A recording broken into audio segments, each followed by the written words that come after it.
Okay, let's unpack this. You know that feeling, right? Staring at a massive study guide for a big test, Oh, yeah. flipping through like hundreds of pages Yeah. and just wishing someone would tell you what's actually important, what you really need to know. Definitely. Cut through the noise. Exactly. Well, today, that's what we're doing. We're diving deep into something a lot of you are probably thinking about, the SAT writing and language test. Mm-hmm. And we're using Chapter 10 of the official SAT study guide as our map. Our mission is basically to give you that clear roadmap. Right. We'll unpack every key skill, strategy, question type, all the official tips in there. We'll define the terms simply and, pull out the most practical advice. Hmm. We're aiming to cover everything. And what's really interesting about this chapter, this official guide, is how it's not just a list of grammar rules. It really frames writing as this critical communication tool. Hmm. Foundational for college, yeah, but also for your career down the line. And understanding that sort of core purpose, that's kind of the secret weapon for this test because it shapes, well, pretty much every question. So it changes how you approach it rather than just memorizing stuff. Exactly. It's more dynamic. Okay, so before we get into the real nitty-gritty of question types, let's start with the big picture, the why. Mm. Why is this test structured like this? What's it really measuring? Well, the guide makes it super clear. Writing isn't just like an academic thing. It's central to doing well in college and in the workforce, too. Right. It's how we clarify our thoughts, share info, develop ideas. And here's something key. The test doesn't ask you to, write a perfect essay from scratch. Oh, okay. That's the Mm. common misconception, maybe. I think so. Yeah. Instead, it focuses really specifically on the revision process, how you improve stuff that's already written, the content, the structure, usage, punctuation. Gotcha. So it's not about being a great author on the spot. It sounds like the test actually puts you in the role of like a reviser or an editor. Precisely. You get a piece of text someone else wrote, and your job is to jump in, find ways to make it better, fix the errors, and basically polish it up. It makes sense. And this isn't about just, remembering tons of obscure grammar rules by heart. The guide really emphasizes this.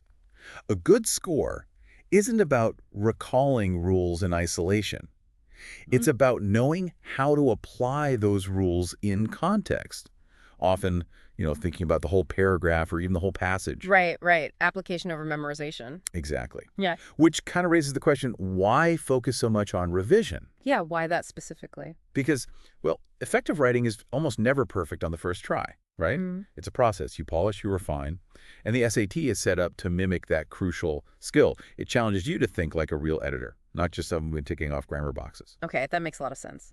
So next up, let's pull back the curtain a bit on how the test is actually set up, physically structured, and what kind of reading material will you actually see? Right. So the passages you'll work with, they vary quite a bit. Different purposes, different subjects, different levels of complexity. Yep. You'll see texts on career topics, maybe something about, tech trends or healthcare administration. Then there's humanities, art, film, music, literature. Wow, broad. Very broad. History and social studies, too, so things like archaeology, economics, psychology, and, of course, science, biology, chemistry, physics, even IT sometimes. It really covers the map. That is quite a range. And you mentioned complexity varies too, so some are harder reads than others? They definitely are. The passages can range from what you'd expect in, say, 9th or 10th grade, all the way up to early college level stuff. Okay. Some might feel pretty straightforward, others will be more complex, maybe with denser information or more complicated arguments. Mhm. Typically, you'll get one nonfiction narrative, like a story or historical account, and then two informative or explanatory texts. Like explaining a science concept or something? Exactly. But here's a really key tip, straight from the guide. That should be a relief. You don't need any special background knowledge on these topics. Oh, thank goodness. Yeah. Everything you need to answer the questions is right there in the passage or in the graphics that come with it. You won't get penalized for not knowing, specific historical dates or scientific formulas. That's a huge relief, I bet, for a lot of students. You mentioned graphics. How do those fit in? Are they just pictures or do they actually matter for the questions? Oh, they absolutely matter. They play an active role. Passages might have tables, graphs, charts right there with them. Okay. And questions will directly ask you to use info from those graphics. Maybe to make a sentence in the passage more precise using a data point, or to check if a statement in the text actually matches the data in the chart. Ah, so you have to integrate the visual information with the text. Exactly. It's a great example of how the test looks at different communication skills together. And the layout itself, the way it looks on the page, that's pretty specific too, right? It's not just text, then questions below. It is, yeah. It uses this side-by-side format. Passage on the left, questions related to that part of the passage pop up on the right. Okay, that seems helpful. It is. And most questions are sort of anchored to a specific spot. You'll see a little box number next to a sentence or part of the text will be underlined. That tells you exactly what the question is about. Helps you find your place quickly. And speaking of those underlined questions, there's that no change option. That's super important to remember, isn't it? People might feel like they have to change something. That is a fantastic point, Yeah. and it's a really common trap. No change is always option A for those underlined questions, Always A. Got it. which means you pick it if you genuinely think the original wording is the best, most effective choice, or if it's already grammatically correct. Sometimes the best edit is, well, no edit. Right. Test your confidence. Totally. And if you connect this back to the bigger picture, having graphics and all these varied subjects, it just reinforces that writing isn't just an English class skill. Yeah. It's interdisciplinary. It's about clear communication across all sorts of fields, which is exactly what you'll need in college and your career. Okay, that paints a really clear picture of the setup. Yeah. Now let's drill down into the two main types of questions you'll actually see. Understanding these categories sounds like the key. First one, expression of ideas. That's right. Typically, 24 questions fall under this, usually about 6 per passage. And these questions are all about the rhetorical side of writing. Rhetorical meaning, like how effective the writing is. Exactly. How you use language to achieve a purpose, informing, persuading, whatever it is. How well the message comes across. It looks at the substance, the development, the organization, and just the overall effectiveness of the language used. Okay. So you're basically asked to revise parts of the passage to improve things like main ideas, topic sentences, maybe thesis statements. So it's not just about fixing errors, but actually improving the meaning and the flow, making the writing stronger. Precisely.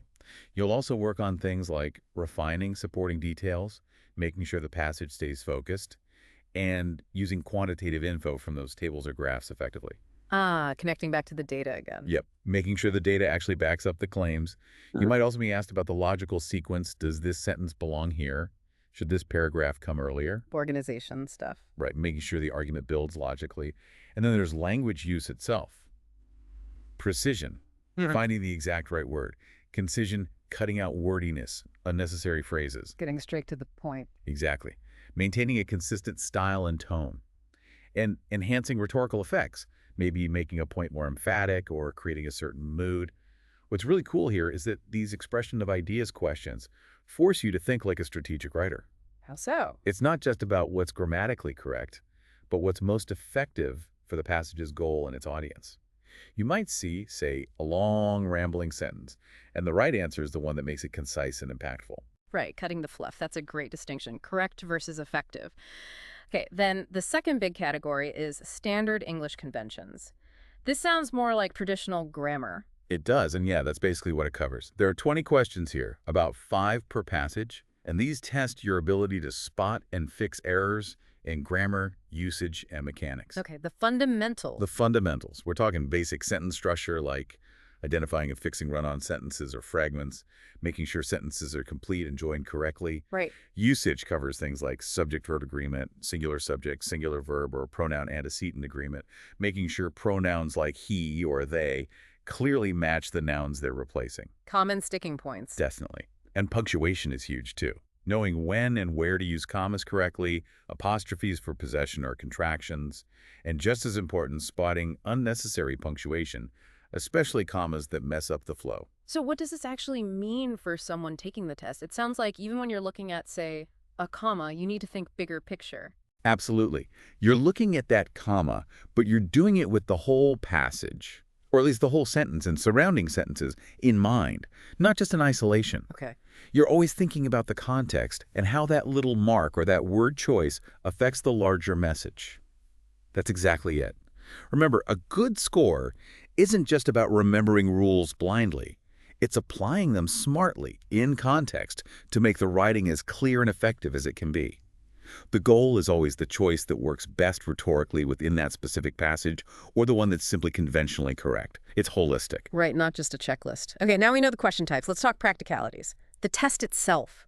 How long do you actually get? What's the pacing feel like? Because that's often where the pressure really Yeah, hits. it really is. Okay, so the writing and language test has 44 questions total, and you get just 35 minutes to do them all. Wow, okay. Less than a minute per question. Yep, less than a minute, and that includes reading the passages. There are 4 passages in total, each around 400 to 450 words, so about 1,700 words of reading altogether. And each passage has 11 questions tied to it. So you are definitely moving fast. That sounds like a lot to juggle reading, analyzing, picking answers accurately under pressure. What's the best practical advice from the guide for managing that? Yeah, the guide offers some really solid, actionable tips. First, always think about the purpose of the passage and the specific goal of each question. The goal of the question. Yeah, questions often tell you what they want, like which choice best adds supporting evidence, or which choice best maintains the passage's tone. So your focus should be on how the answer choice achieves that goal, not just whether it's grammatically okay. Read the question carefully to see what it's asking you to do. Precisely. And second, don't just focus on the underlined part or the sentence with the number. You absolutely need to read the whole passage, or at least enough around the target area. Context is key again. Always. Many questions need you to understand the broader flow, the main point of the paragraph, maybe even the whole text, so you often have to read around the specific spot. The good news is, the questions are designed to feel like real revision tasks, not weird abstract drills. They mimic things you'd actually fix if you were editing something properly. So they feel more natural, less like a random grammar quiz. Hopefully, yeah. Yeah. More like a genuine editing challenge. That probably makes it feel more relevant, I guess. What about tone? You mentioned that briefly. Is that a big factor? Absolutely crucial. Pay really close attention to the passage's overall tone. If it's, say, a personal story written informally, picking a super formal, academic-sounding answer choice is probably wrong. Right, it would clash. Exactly. And vice versa. A casual slang phrase won't fit in a passage about, astrophysics. So this kind of brings up that timing issue again. How do you balance reading for that big picture understanding like tone with spotting specific errors quickly? Yeah, that's the million-dollar question. The key really is active reading. Don't just passively absorb the words. Read it like you are the editor. As you go, constantly ask yourself, is this clear? Could this be shorter? Does this logically follow? Is the tone right? Be critical as you read the first time. Exactly. Engage with it actively, like you're building or refining the argument yourself. Be that communication architect, checking the blueprint. Okay, so let's recap. You've basically got the full map now for the SAT writing and language test, thanks to this deep dive into Chapter 10 of the official guide. We covered its core purpose. It's all about effective communication, the skill of revision. We looked at the test format, the varied passages, those informational graphics, the side-by-side layout. Right.